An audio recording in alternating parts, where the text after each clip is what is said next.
Alves, vamos até Angra do Heroísmo. Luís Parreira, de formação está na área tecnológica, tecnologias de informação, mas a sua paixão pela pintura fala mais alto. Ele que utiliza o óleo nas suas artes. Vamos até Angra do Heroísmo falar um pouco com o Luís Parreira. O meu interesse pela pintura começou de uma forma muito natural. A minha família sempre teve uma ligação às artes, eu cresci com isso.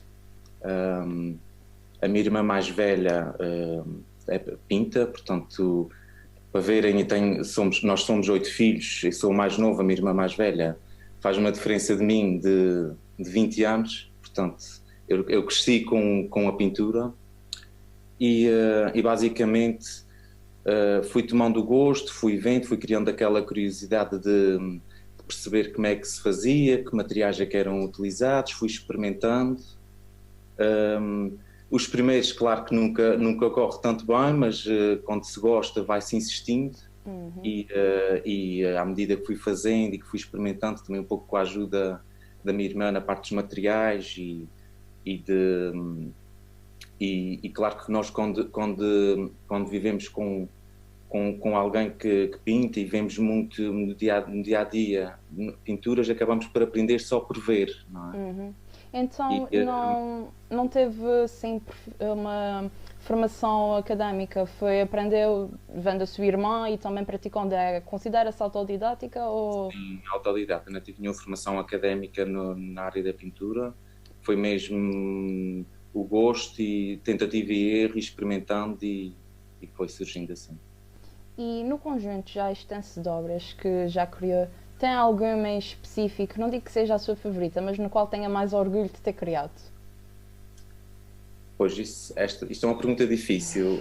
Isso é quase como perguntar a um pai qual é o filho que gosta mais. Eu sou completamente apaixonado pelas minhas pinturas. Cada vez que eu acabo uma pintura, parece que ainda gosto mais. Muitas vezes a minha mulher às vezes até brinca comigo, porque eu às vezes passo horas a olhar para as pinturas, olhar para a mesma coisa. Portanto é difícil, mas se calhar se tivesse que escolher, por exemplo, podia ser esta obra, que foi para mim a obra de maiores dimensões que fiz até hoje, as que levou mais tempo e que também tem mais algum nível de detalhe. Se calhar se tivesse que escolher. E pode-nos falar um bocadinho das 3 obras que tem atrás de si, qual foi a inspiração e basicamente o que surgiu para pintar essas 3 obras que têm atrás de si? A obra de Alice, acho que dá para toda a gente dá para conhecer. Para mim sempre foi uma personagem muito interessante.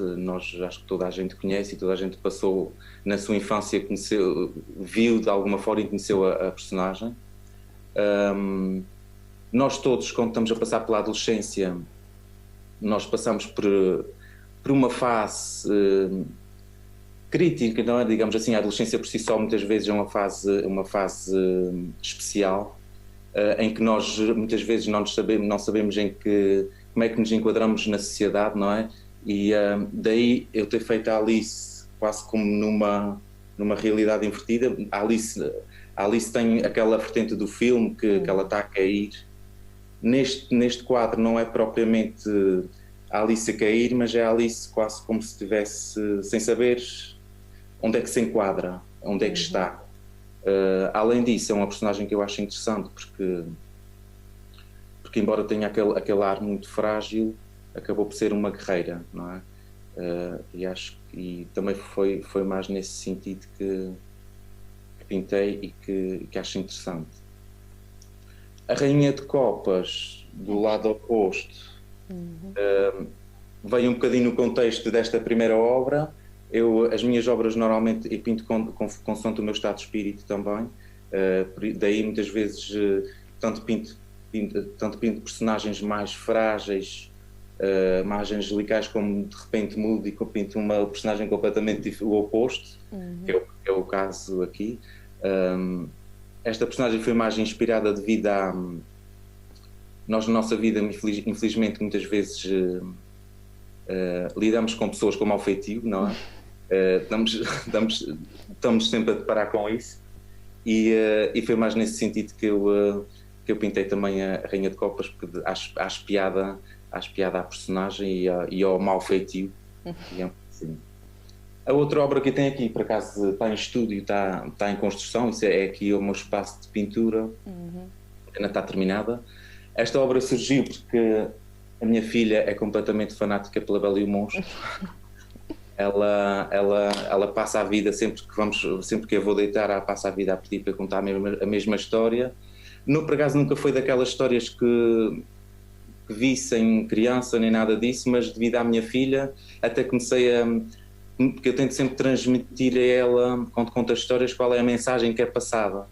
E a mensagem da Bela e o Monstro, obviamente, é uma mensagem muito interessante, que é, não é? Toda a gente sabe que é, o que interessa, acima de tudo, é a beleza interior e não a beleza exterior. Exato. E em média, consegue-me dizer quantas horas é que levei para terminar cada uma delas? Pois, eu normalmente não costumo contabilizar as horas, porque estas pinturas são pinturas que têm um processo muito longo. Só de uma forma muito rápida, posso explicar que já expliquei há pouco, mas de uma forma rápida. Basicamente, eu primeiro faço um esboço em papel, para ver mais ou menos a composição, como é que quer, a pose, etc. Depois passo de papel para a tela. Na tela começo a construir tudo em tons neutros, começo a pintar a tal underpainting, que é, faço a pintura toda em tons de castanho, e depois começo a dar camadas em cima de camadas transparentes de tinta. Como eu trabalho como isto é um hobby, não trabalho a tempo inteiro, vou trabalhando aos poucos. Trabalho um bocadinho hoje, se calhar amanhã não trabalho, depois trabalho mais umas horas, normalmente trabalho mais ao fim de semana, e geralmente com esses bocadinhos levo aproximadamente um mês.